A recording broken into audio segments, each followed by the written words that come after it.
आप देख रहे हैं डार्क फाइल्स।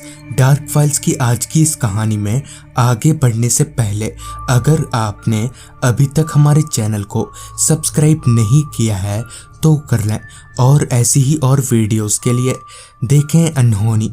चैनल के लिंक आपको नीचे डिस्क्रिप्शन बॉक्स में मिल जाएगी। राकेश और गोपाल हर रोज की तरह ही स्टेशन के लिए रवाना हो गए। दरअसल पेशे से वो दोनों एक चोर थे और उनका काम ही था ट्रेन के मुसाफिरों से लूटपाट करना। हर रात वो दोनों उनके गांव के स्टेशन पर आने वाली आखिरी ट्रेन में लूटपाट के इरादे से चढ़ते थे। रास्ते पर चलते चलते राकेश ने एक नज़र घड़ी पर डाली तो वक्त हो रहा था रात के 11:15 बजे का।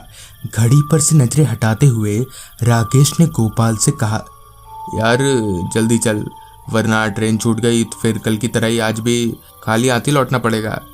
राकेश के ये बोलते ही उन दोनों ने अपने चलने की रफ्तार और बढ़ा दी। कुछ देर चलने के बाद वो दोनों स्टेशन पहुंचे। गांव का स्टेशन होने की वजह से चहलकदमी ना के बराबर थी। बस कुछ इक्का दुक्का लोग ही स्टेशन पर नजर आ रहे थे। स्टेशन पर आने वाली आखिरी ट्रेन रात के 12:15 बजे की थी।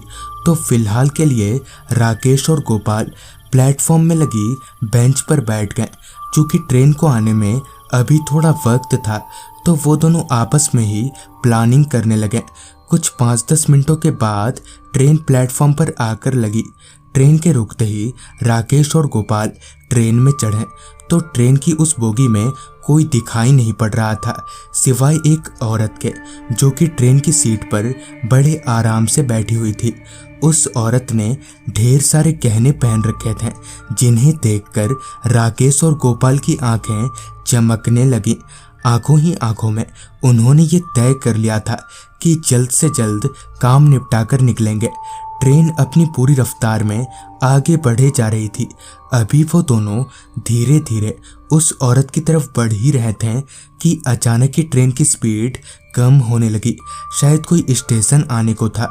ये सोचकर राकेश और गोपाल अपने कदमों को पीछे लेने लगे और उनका ये अंदाजा सही साबित हुआ।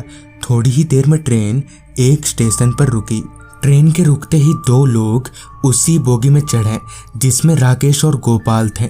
उन दोनों आदमियों के आ जाने से अब कहीं न कहीं राकेश और गोपाल के प्लान में थोड़ी मुश्किलें आ गई थीं।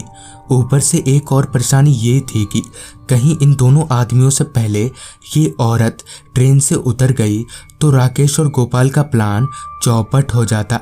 खैर अब वो दोनों कुछ कर भी नहीं सकते थे, लिहाजा वो लोग सीट पर जाकर बैठ गए। कुछ 10 से 15 मिनटों के बाद ट्रेन एक स्टेशन पर रुकी जहां वो दोनों आदमी एक साथ में ही उतर गए। अब राकेश और गोपाल इसी फिराक में थे कि जैसे ही ट्रेन रफ्तार पकड़ेगी वो दोनों अपना काम शुरू कर देंगे। थोड़ी ही देर में ट्रेन उस स्टेशन पर से चल पड़ी और अच्छी बात तो ये थी कि उस स्टेशन से राकेश और गोपाल की बोगी में और कोई नहीं चढ़ा था। कुछ ही देर में ट्रेन ने रफ्तार पकड़ना शुरू कर दिया, लिहाजा राकेश और गोपाल उस औरत के करीब गए और उसके पास वाली सीट पर बैठते हुए बोले, चल जितना माल है निकाल, वरना। उन दोनों से इतना सुनते ही वो औरत एकदम से घबरा गई और अपने सारे गहने उतारने लगी। सारे गहनों को एक झोले में भरकर उस औरत ने राकेश और गोपाल को पकड़ा दिया और रोते रोते अपनी सीट पर से उठकर ट्रेन के दरवाजे के पास गई और राकेश और गोपाल की तरफ देखकर मुस्कुराते हुए अचानक ही चलती ट्रेन से नीचे कूद गई। राकेश भागकर ट्रेन के दरवाजे पर गया मगर तब तक बहुत देर हो चुकी थी। पहले तो राकेश और गोपाल थोड़ा घबराए मगर फिर उन्होंने खुद को शांत कर लिया, ये सोचकर कि किसी और ने उस औरत को कूदते देखा नहीं है। एक एक बीड़ी चलाते हुए दोनों ट्रेन की सीट पर आकर बैठ गए। अभी वो दोनों बैठे ही थे कि तभी उन्हें किसी के जोरों से हंसने की आवाज सुनाई पड़ी। ध्यान से सुनने पर पता चला कि वो किसी औरत के हंसने की आवाज है, मगर उस बोगी में तो राकेश और गोपाल को छोड़कर कोई था ही नहीं। तो फिर ये आवाज किसकी थी, ये पता लगाने के लिए वो दोनों अपनी सीट पर से उठे और इधर उधर देखने लगे, मगर ना तो उनके अलावा बोगी में कोई इंसान दिख रहा था और ना ही कोई परिंदा। घूम फिरकर पूरी बोगी का चक्कर लगाने के बाद जब उन दोनों को कोई नहीं दिखा तो वो लोग अपनी सीट के पास आ गए। सीट के पास पहुंचते ही उन्होंने जो देखा वो किसी का भी खून सुखा देने के लिए काफ़ी था। दरअसल अब उनकी सीट पर वही औरत बैठी हुई थी जिसने थोड़ी देर पहले ट्रेन से छलांग लगाई थी। इससे पहले कि राकेश और गोपाल कुछ सोचते या फिर कुछ कर पाते कि एकदम से उस औरत ने अपने दोनों हाथों से राकेश और गोपाल को गले से उठाकर ट्रेन से नीचे फेंक दिया। मगर खैरियत तो इस बात की थी कि स्टेशन के करीब होने की वजह से उस वक्त ट्रेन की रफ्तार काफ़ी धीमी थी, जिससे राकेश की जान बच गई। मगर गोपाल के सर पर चोट लगने की वजह से उसने वहीं दम तोड़ दिया।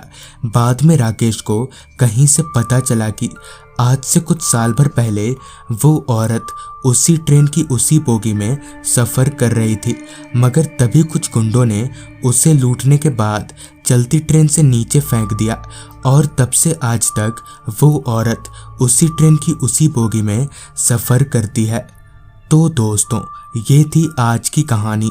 अगर आपके पास भी ऐसी ही कोई कहानियाँ हैं तो हमारे साथ ज़रूर शेयर करें। तो मैं आर्यन जल्दी ही मिलूँगा आपसे ऐसी ही एक कहानी के साथ।